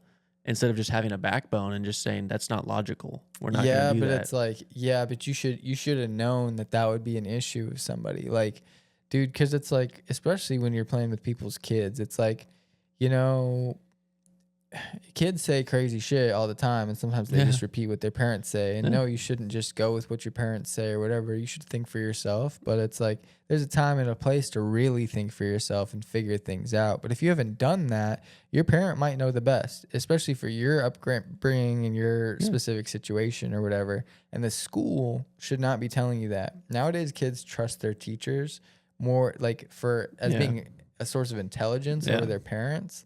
That's a concern. Yeah. Because they're like trying to tell you that their teacher told you something. And you go, no, that's not right. We think that this blah, blah, blah, whatever. And they go, Miss Lily says this. Yeah. And they think you're an idiot. Yeah. And, you know, I don't know. That's crazy. Yeah. Imagine if parents had the ability to control the salaries of teachers and be like, oh, this person isn't doing good. All right, well, I'm not gonna put my money to you. I'm gonna put my money towards a different teacher. It's like the 2-cent thing, but like, you're literally you would have to pay for your child's education, but it's like, people would abuse that too much if it was directly like that, where you can go decide to take away if you're not happy with things, like tipping, sort of, because then they would go, I'm just not doing that. Yeah, but the whole point is like it would help. You're basically taking your money to be like, okay, I don't want my kid to go to this school. I'm gonna give my money to somebody else who's gonna teach. Like that's all I'm saying. Like if you were able to monetarily show your ideas by switching to a different teacher. Like, okay, so then because they're kind of doing it right now with like the tax or the school brochures or whatever brochures. Like they're doing in Florida, where it's like you can send your kid to public school, or you can use that same money that you would have spent and send it to private school or something like that. I mean, because that's what it ends up being, is like private education or like funded education. You know, it stops being free. Yeah. But I mean, maybe that's a good thing, because then again, the whole thing needs reform. Like, you know, I mean, it's a bad school system. I don't know how it is now. I'm sure it's not good. I mean, I think the school system innovated in the stupidest way. I remember it was like, we didn't have iPads, but like, you know, when the iPads came around, we were like, oh, these kids are having iPads now. That's crazy. You know, like whatever, you know, we were lucky to have like some crazy, you know, computer maybe by the last like year of school or something. Yeah, but I mean, for some kids, but it comes down to just like doctors, right? It's like you want to have the best, so we should incentivize the best with pay. So it's like all these teachers all make crap money. So it's like if you start finding the best ones and saying, hey, we're going to reward you for being the best with more money, then you're going to get more people with better ideas, and then all those bad ideas are just going to get washed out. Dude, is it crazy that almost like pisses me off, because you just isolated the problem with every system right now? It's just that nobody cares. Like the people that are doing the important shit, because they're the only people that'll do it, they're pissed off with everything. They don't care about what they're doing, and nobody's doing a good job. Nobody's doing an efficient thing because nobody's getting paid enough. Nobody's doing any of this, and it's just like we just can't have nice shit. We just can't. Because why? Because the economy. It's like unless you are savagely stepping above the bounds of where the government tells you should be economically and kind of stepping on everybody else to a degree to do so because you have to do it that hard in the system. It's like the economy doesn't allow the average person to have anything. It's like everything's ruined. Everything gets tarnished. We give stuff away even. It's like, dude, it just sucks. But how simple would it be if they just incentivized everything? Yeah. And it wouldn't be hard because it's like they could make money off of it. They could do whatever they need to do. Yeah. But, you know, I mean, education, I'd pay for education if I really thought that my child would benefit from this and I had a say in something. Yeah. So I wasn't planning on talking about this, but since we're on the topic, I'm just going to go out and share it. So ultimately, this conversation we're talking about, that is what the American people should be able to do with their taxes. Yeah, vote. You should be able to, whenever you do your taxes at the end of the year, you should say, okay, let's say I made $150,000 and I have to pay $30,000 in taxes. I should be able to allocate every single dollar of what taxes I have to whatever I want to put it towards. So if I think every single dollar that I have should go to military spending, I should have the right as a citizen to put it there. Because people say, oh, well, that's what the representatives are for. But it's like, at the end of the day, I'm the one earning the money. Yeah. And it's like, if I think that, because think about all the salaries, you're paying everyone's salary. So imagine if I said, I don't really care about my representative. I'm not going to pay money towards their salary. Okay, but do you think that would like negatively affect the balance of the budget? I mean, not that it's balanced well now, but do you think it would break certain things if you, because you almost have to limit how much control? But no, because then it makes the politicians be grown-ups and to tell people we need this money. It makes them have to do their job and say, hey, we need money to be put here. Because ultimately, then it just goes back to control. Is no, we're going to control your taxes. We know what's best. And we've seen it's not true. They send billions and billions of dollars to other countries. So imagine if they gave us the ability to allocate, we would be responsible. Well, I'll tell you what. I mean, even if we should vote, it's like at that point, I don't think that like foreign anything, like unless we're at war or it's a, foreign trade, like, commerce, I don't think foreign anything should be on the list of stuff that we're even spending money on, as a citizen. Shouldn't even be an option in there. Yeah, but like, let's say this. Let's say we start small. So income tax goes to the government. They can do whatever they want. But let's say everything we paid sales tax on for the whole entire year, we get to say where that money's going. Or it starts off small, like the gas tax, if there's a gas tax or something. And like that's a way that the American people can gain power back and say, I want this money that I got taxed on to get allocated to these areas. We have to put a limit on the because if we keep sending money there would be a limit outside of the US. Yeah. No, I'm just saying if we send money outside the US or continue to do that, it's like, if it stops circulating in our community, it's like we lose control of the value of our own economy by putting the money outside of the U.S., putting it in everybody else's hands. It's like anybody can have a share of the U.S. if they want by just getting our money, you know? And it's really that easy. It's crazy. It's like if any country that had a bunch of money just wanted to get all of our money, I mean, it's like they can hold, however much, value of our, like a percentage compared to what everybody else has and just control the value. It's like they're outside of the country and they could control it if they wanted to just by doing that. And so why would we participate and give them a bunch of money? And, we're always sending it out, and especially the money that's coming from the people. Yeah. It's like, that money, it's like if you were a business owner, which the country is a big business, it's like, okay, we're making money. Okay, this is good. First paycheck, are you just taking that? Is that your payday?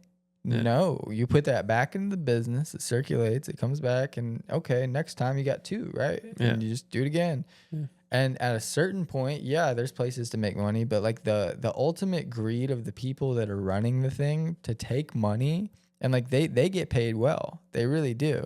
And you know, the things that they can do with their power, they get paid well off of too. Yeah. But, you know, but nobody else is getting paid, and in fact, everybody else is getting like hurt, you know, Yeah. pretty bad. It's like they're selling us down the river or something, you know? Like Yeah. it's crazy. And the point that I was making originally is obviously you would have a cap, like let's say defense spending.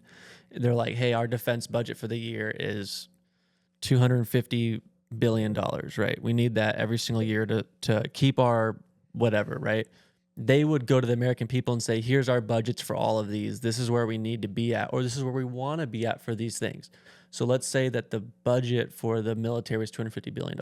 Let's say they only got $200 billion. That's it. That's the amount of money the American people thought was right. So, okay, you have to do with that money. You can't just go and dip in your hand. Okay, well, we're just going to take money from this department.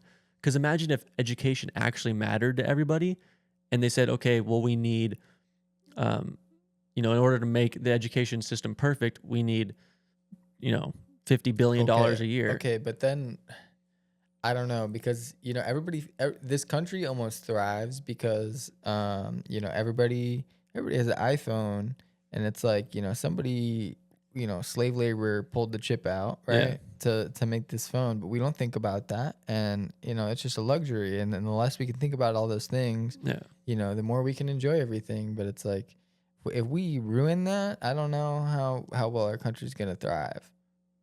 You know what I mean? Well, I don't necessarily think that like the tax thing would ruin that, because that's just like business. That's just capitalism, like us going and finding the cheapest thing. Like I think that you could incentivize like the government to subsidize a company here in the private sector to build those chips here, and we just have to go get those materials, but not like. But what I'm saying is we feel comfortable because we don't have to worry about the blame. It's like the blood isn't on our hands for any of this stuff. Yeah. But it's like if we had to take account, because it's like when everybody's deciding what they want, it's like we'll quickly actually learn that nobody really does care about the education. Unfortunately. Yeah. We all pretend to. A lot of people pretend to. Yeah. But it's like, how much do they? Not enough to do, and it doesn't equate to a single digit at the end of the day. You know what I mean? Like in most people's cases. And so then anybody that does, it's like minimal numbers that actually add up to going towards what's supposed to be there. And so it's like, how does that reflect on society? You know what I mean? Because like people will, I don't know, they know that like, hey, we don't care. Just like how like we don't trust each other now as a society, through the internet, like, people used to trust each other. It's different. Everybody's more careful. We know to be careful now. It's like that distance that's created there, it's like what kind of I don't know. It's like when we have our hand in the pot now, it's like, how are people going to like it? Nobody wants to be the boss. That's Sure, why we're in this whole thing right now. Yeah. It's the tyrant slave mentality. Is like, I just want someone to tell me what to do. I just want someone to be in charge. But I feel like it would make us more responsible as a country. Like, because at the end of the day, it would force everyone to be a grown up and to make actual smart decisions with like their money. Because like ultimately, their decision with this money would be a world changer. It'd be like, okay, like this is important. Where do I put this money? Yeah, but I don't know if like, because the problem is it's like we just need everybody to do that and participate and vote well and like do it. But it's like the average person is not prepared right now, especially from the system that we're in right now. The transition to what we should be is like people don't know how to adapt to that. It's like they don't know what it's supposed to be. They're not going to get it. It takes a proper example of what things are supposed to be for people to understand. And that's why we need like a president or like some sort of leader, whether it's, even at a state level or somebody, to like show what a version of the future looks like when we make these changes and like do all this stuff. If we just start voting and doing all this stuff and whatever, and then imagine you're like making a movie, like that's kind of what the government does, but they make the script, or it's like, you know, somebody, whatever, that's how it's been going. But then all of a sudden it's like, okay, it's data to make the movie, and okay, we don't know what the script is, it's coming in from the internet from everybody else, and it's like, okay, now they're trying to like on the fly improv. It's like, it's sloppy, it's not, you know, up to par of how it would be if it was efficient and effective and for a purpose. But like that's the thing, I guess. It's like imperfect on purpose, you know, currently, and people are definitely making money off of that, which is not cool. Yeah, definitely not cool. Yeah, and the idea is just stemmed from like they're giving our money away to other stuff, you know, and like the whole government efficiency Doge, like it's like, I guess my idea was just another way to find a way to allocate that money so that it's not getting wrongfully used. Yeah. I think okay, so that needs to be like, I think that's a good idea, and there needs to be like certain sectors of stuff that we do vote through physical means of money, and because like we want to vote economically, like but other things need to be handled like on a different level, and like, but I definitely see a space where like certain things, like definitely on taxes, when you get that back, to be able to utilize that in certain spaces. But I don't think everything, like it could be 10%. The military definitely cannot be fully controlled by that. Like that would be ridiculous. We have to respond to other things, and you know, preparedness is a whole other topic, you know, and it's like that's the cornerstone of America, really. So, you know, there definitely have to be certain limitations, but it's like even those things, like the limitations of stuff like that are like things that could be voted on through sort of traditional channels, like proper channels. But then like, you know, however, whatever we want to do outside that doesn't matter. Yeah. But so it'd be really interesting to see that. And I mean, it's kind of an experiment, really. Yeah, ultimately that's all it would be, is just whatever's working now or whatever's happening isn't working. So it's like at this point, I think everyone's looking for a different solution. And I think that's kind of what I was posing, is like, this is a different solution that could not fully solve, but could probably help solve different aspects. What was that? What you had a long time ago. You had come up with a system. I forget what it was. Do you remember what it was? It was like, you kind of, I don't know. Maybe it's not revolutionary, but it kind of blew my mind a little bit. And you were like, oh shit. It was kind of like a solution to, I don't know if it was the Senate or something. You probably have no idea what I'm talking about. I don't know, but it was like I swear it was like a creative system of like voting, or like I don't know. It was good though. Oh, I should have wrote that down. I don't know. I mean, eventually that could come back, because if I said it, then the memory's in there somewhere. So no. It was like, no, it was like months ago. Like, so yeah, it doesn't matter. But like, it's for another time, probably. Right? Yeah, I would say so. But I think that was a good conversation. So anything else you have before we wrap up or before we end? No. I mean, I think I don't know. It's been a good time. Good next conversation. time I think we'll pick up on some interesting stuff as well. We'll see where it goes, man. All right, sounds good. Thank you everybody for watching. Yep.